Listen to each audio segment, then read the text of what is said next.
share for hours, as always. But basically, there's nothing to say. And there was yesterday something that I kind of tried to remember, like, can we look into this? Yesterday you mentioned about yourself something like, at the moment it's not good to be in a non-dual state. I thought, what? Non-dual state? What's that?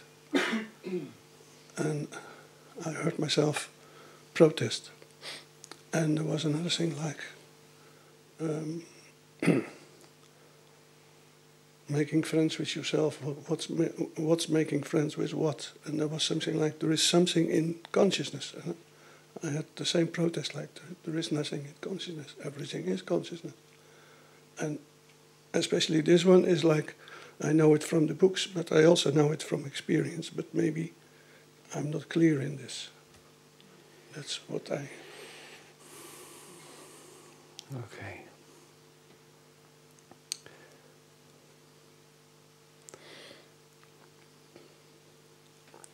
And in between, that's a sharing.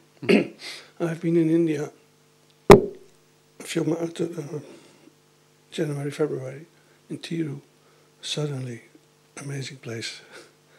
And I met this old grumpy guy that's teaching classic Advaita Vedanta, James Swartz. I had never heard of the guy. He's doing it for 40 years now. And he said, it's just one sentence that kind of changed a lot in me. And what he said about Maya, the thing that makes the impossible possible, meaning the impossibility that we see the one as two. Mm-hmm. And then he said,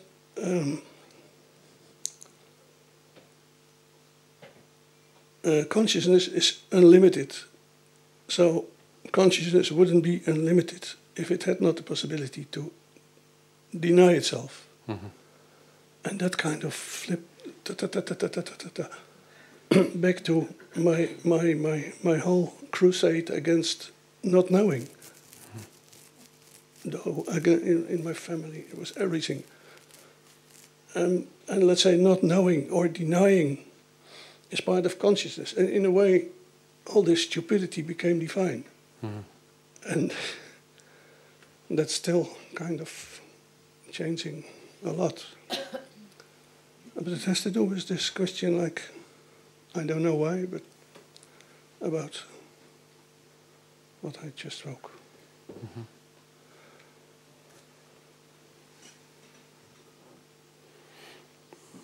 Basically, I'm telling you that I'm totally happy.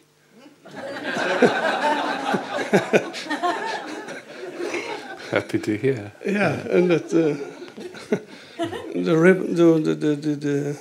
the ripples are divine. Yeah. And I can hate them totally, but that's not a problem because I'm aware of it. Yeah, and the hating is divine too. Absolutely. Yeah. So yeah.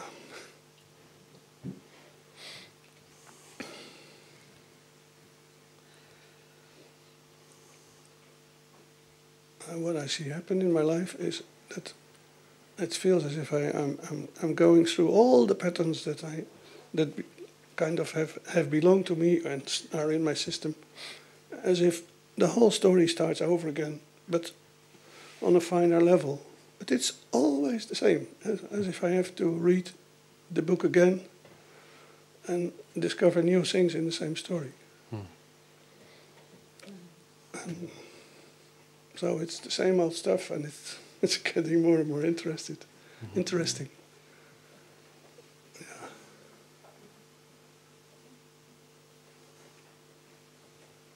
Non-dual state, what's that?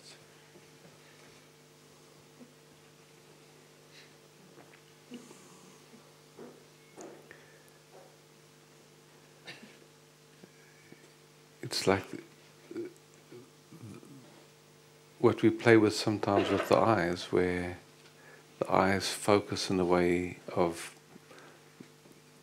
illusion, Maya, where it produces some sense of subject-object, yeah? Mm-hmm. And when that's not happening, then there's a felt sense of boundlessness. Mm. Now, for a nervous system that has never developed clear boundaries, what happens is there's a kind of a merging and a tangling that happens. And instead of it being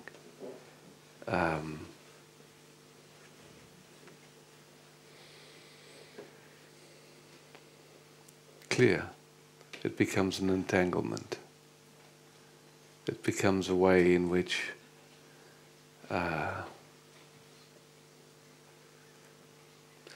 You mean for the one that was in your presence, yes. like yesterday? Yes. All right. Yeah. It becomes a confusion rather than an assistance. Okay. Yeah. Like dimming the sun a bit. Like going into a very young organization where it's dependent on the parent rather than being able to be on its own. Mm-hmm.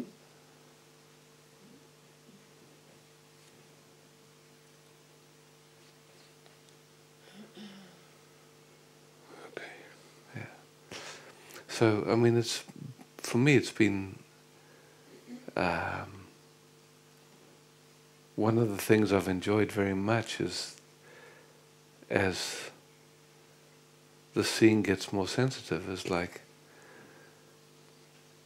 the recognition that even looking at somebody, just resting, can be traumatic for some nervous systems. I never knew that before.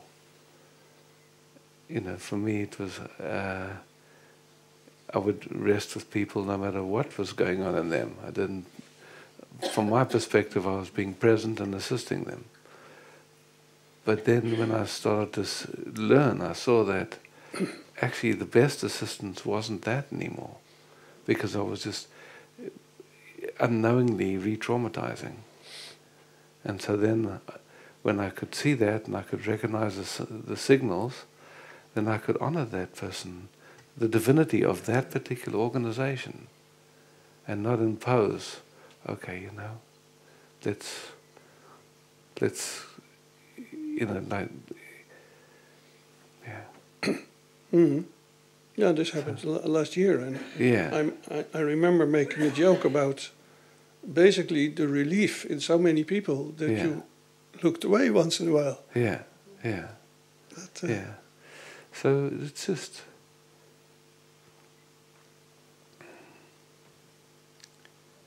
like you're saying, seeing deeper subtleties, seeing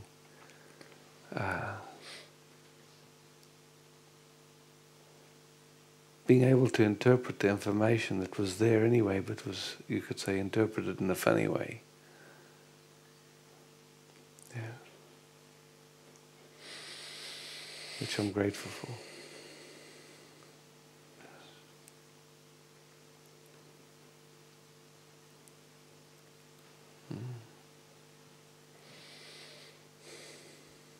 See, when we hang out and just rest, there's a way that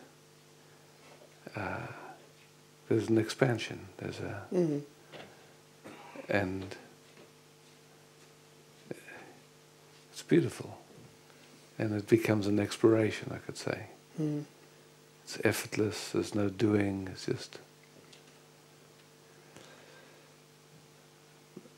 And it's depending on, I just like, you know, the analogy, you don't give a guy that's just learned to drive a Ferrari, he'll kill himself. Yeah. So, you know, after they've had some experience and they've trained a little bit or learned how to handle something like that, then it can become fun.